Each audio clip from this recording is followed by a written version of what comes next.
Je me suis approchée de l'ouverture de la grotte et j'ai jeté un coup d'œil prudent. Alors que des pas et des voix se rapprochaient, j'ai retenu mon souffle en me pressant dans l'humidité de la grotte. Je pense qu'elle est tombée dedans, celle-là. Il se tenait à l'entrée de la grotte et regardait dans l'ombre. « Hé, la voilà partie !» Une autre voix a crié un peu plus loin. Alors que les pas s'éloignaient de la grotte, je me suis couchée sur le sol pour reprendre mon souffle. Bonjour, je m'appelle Vanessa. Avant de continuer, n'oubliez pas de liker et de vous abonner à notre chaîne. Appuyez sur la cloche de notification pour savoir quand nous publierons d'autres histoires bizarres comme la mienne. D'aussi loin que je me souvienne, mon père a toujours été un escroc. De la vente de faux bijoux, de voitures d'autrui et même des produits périmés. Une fois, il a même vendu une maison et un terrain qui n'étaient même pas à lui. Son patron est parti pour quelques semaines et à notre retour, une autre famille vivait dans sa maison. À ce moment-là, papa et moi avions de nouvelles identités et vivions dans un autre pays. Je n'ai jamais connu ma mère et il était la seule famille que je connaissais. Je suis restée avec lui jusqu'à mes 20 ans. Après avoir décroché un contrat de disque et être devenue une chanteuse célèbre, j'ai quitté la maison de papa, même si je suis restée dans le même pays. De temps en temps, j'envoyais de l'argent à papa en espérant qu'il s'abstiendrait d'escroquer les autres, mais je suppose qu'on ne peut pas apprendre de nouveaux tours à un vieux singe. Pour mon 21e anniversaire, papa voulait m'emmener dîner. J'ai reprogrammé tous mes plans pour ce jour-là et j'ai décidé d'accepter l'offre de papa. Je dois admettre que papa m'avait impressionnée. Il est arrivé en limousine et portait un costume et une cravate. Le restaurant était élégant et le service exceptionnel. Il a même fait appel à un photographe professionnel pour prendre nos photos de cette soirée. Après le dîner, papa m'a regardée. « Qu'est-ce que tu veux faire? La soirée est à toi. » Eh bien, j'ai toujours voulu aller à Coney Island. C'est Coney, on arrive! Quand nous sommes arrivés à Coney Island, on nous a regardés bizarrement à cause de notre code vestimentaire. Mais papa et moi, on s'en fichait. Nous avons fait tous les manèges cette nuit-là et mangé dans tous les stands de nourriture. C'était l'une des meilleures nuits de ma vie. Quand papa m'a déposée à la maison, je l'ai regardé. « Tu veux entrer un peu? Je dois me lever tôt demain matin. Je travaille sur une nouvelle entreprise commerciale. » Il m'a tiré près de lui. « Joyeux anniversaire, Angel. » Merci pour cette super soirée, papa. De rien, ma puce. Je me suis éloignée, j'ai marché jusqu'à ma porte et j'ai salué papa une dernière fois avant d'entrer dans la maison. Environ 3 mois plus tard, j'ai commencé à recevoir des appels et des mails menaçants. Un soir après un spectacle, un homme s'est approché de moi et a exigé que je sorte avec la personne qui l'avait payé. Mes gardes du corps se sont rapidement débarrassés de lui et je suis restée confuse.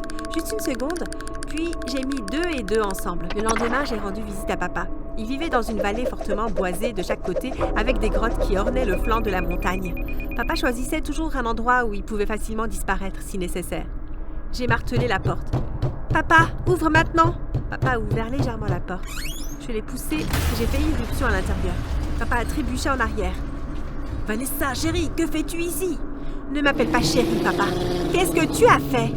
J'ai foncé dans le bureau de papa et j'ai commencé à fouiller dans ses dossiers sur la table.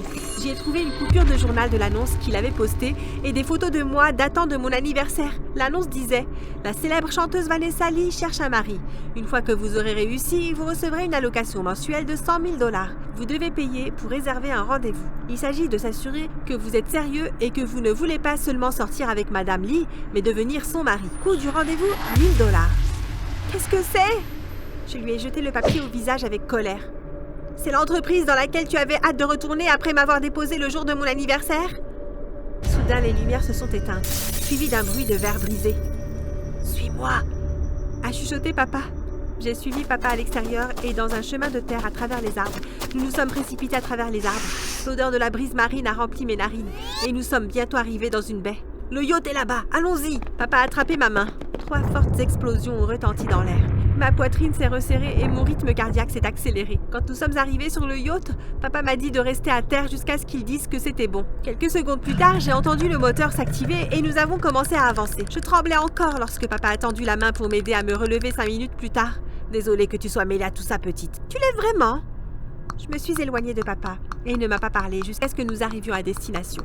Nous nous sommes arrêtés près d'une baie avec des arbres suspendus.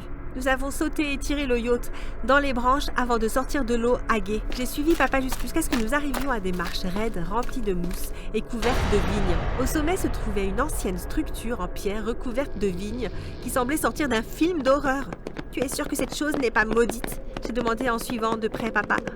Papa a rigolé. « Allez, on y est presque !» Au moment où nous sommes arrivés en haut des escaliers, nous respirions tous les deux lourdement. Au moment où papa s'apprêtait à déverrouiller les immenses portes avec un médaillon qu'il a retiré de son cou, un hélicoptère est apparu et des hommes descendus de cordes tenaient de gros fusils. « Cours !» Papa a crié. Nous avons contourné la structure en pierre et traversé les arbres.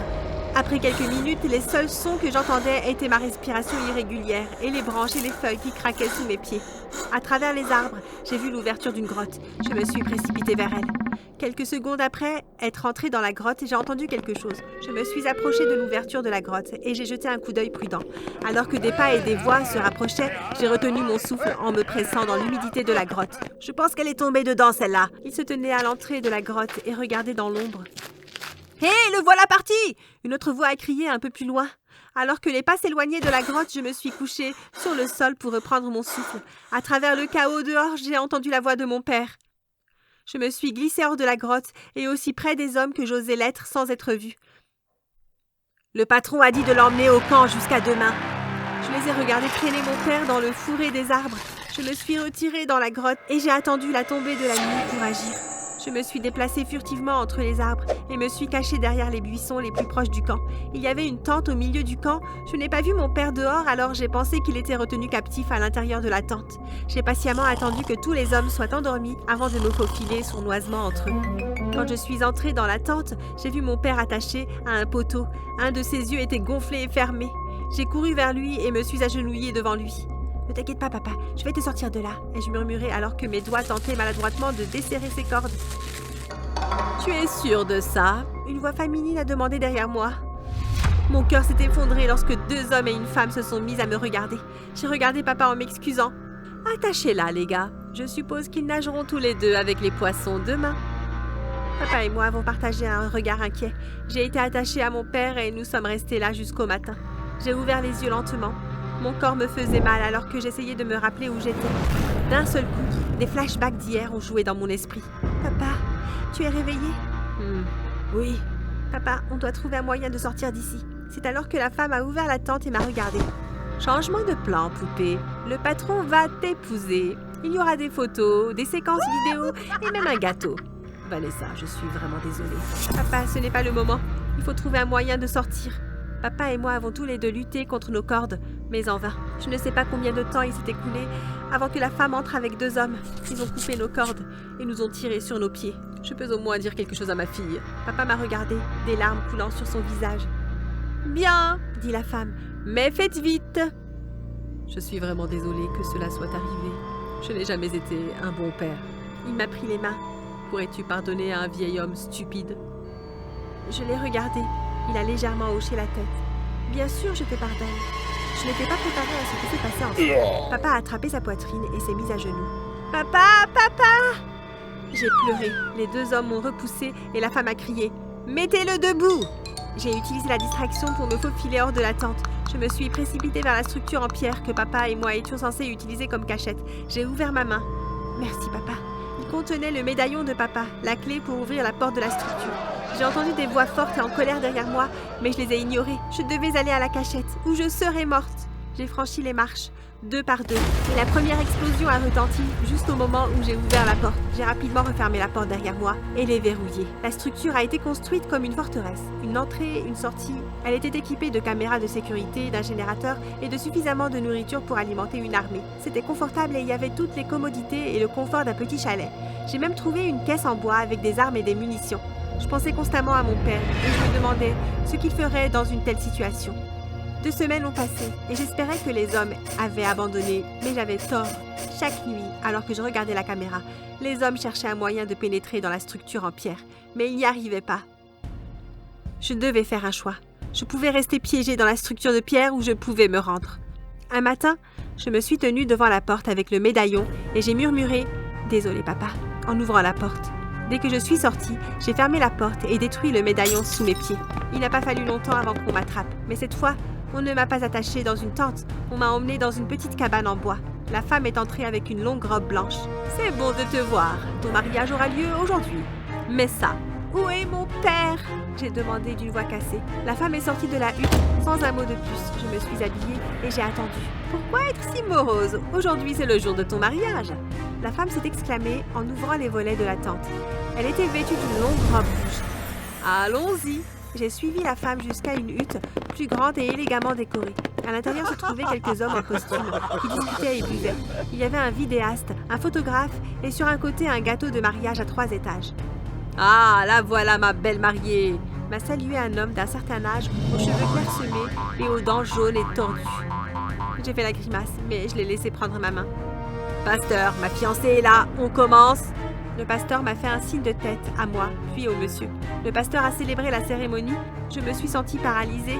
J'ai fait la démarche de dire oui et de signer le certificat de mariage. Je n'ai même pas lutté quand il m'a attirée pour m'embrasser lorsque le pasteur nous a déclarés mari et femme. Pendant la réception, la femme à la robe rouge ne m'a pas quitté des yeux. J'ai remarqué qu'elle remplissait le verre du marié dès qu'il était vide. Après environ 1 heure, le marié a frappé son verre. « Il est temps de faire un discours et de couper le gâteau. Marissa, ma chère, apportez le pichet, s'il vous plaît. » La femme à la robe rouge a hoché la tête et a quitté la pièce. Quelques minutes plus tard, elle est revenue avec une tasse en cristal dans laquelle se trouvait une boisson rouge. Elle a versé 2 verres et en a tendu un à chacun d'entre nous. Puis elle a fait quelque chose d'étrange. Elle est venue et s'est tenue à mes côtés. Le marié a tenu ma main pendant qu'il faisait son discours. Les hommes autour de lui ont ri et applaudi. Il s'est ensuite tourné vers moi. « À nous, ma chère !» Je l'ai regardé porter son verre à ses lèvres et avaler le breuvage. Alors que je m'apprêtais à faire de même, Marissa a retenu ma main avec le verre et s'est mise à applaudir et à huer avec les autres. Soudain, le marié s'est saisi de sa poitrine et est tombé au sol. Les hommes et Marissa l'ont regardé avec dégoût. Certains des hommes lui ont même craché dessus. Dès que l'homme a cessé de trembler, les hommes l'ont emballé. Que diable vient-il de se passer? J'ai regardé Marissa avec de grands yeux. « Salut !» Je me suis retournée et j'ai crié. Papa! J'ai couru, j'ai jeté mes bras autour de lui et j'ai crié « Mais je ne comprends pas !» Papa a expliqué que lui et Marissa sortaient ensemble depuis plus d'1 an. Ils voulaient tous deux sortir de ça et se ranger. Mais le père de Marissa, le vieil homme qui m'a épousée, voulait qu'elle reprenne ses activités criminelles. Elle et papa ont créé tout ce stratagème pour se débarrasser silencieusement de lui, loin des médias. Alors, tout ça, c'était un piège. J'ai regardé papa et Marissa. Ils ont tous deux acquiescé. Et vous jurez tous les deux de rester réglo à partir de maintenant? Ils ont tous deux acquiescé. Je suppose que c'est un piège qui a fonctionné à la fin. Papa et Marissa se sont mariés ce jour-là. Et depuis le décès de mon mari, j'ai hérité d'une somme importante d'argent et de succession que j'ai partagée entre papa et Marissa. De temps en temps, papa, Marissa et moi allons visiter cette petite île. Cette expérience était folle, mais elle a aussi créé un lien plus fort entre papa et moi. Vous ne croyez pas?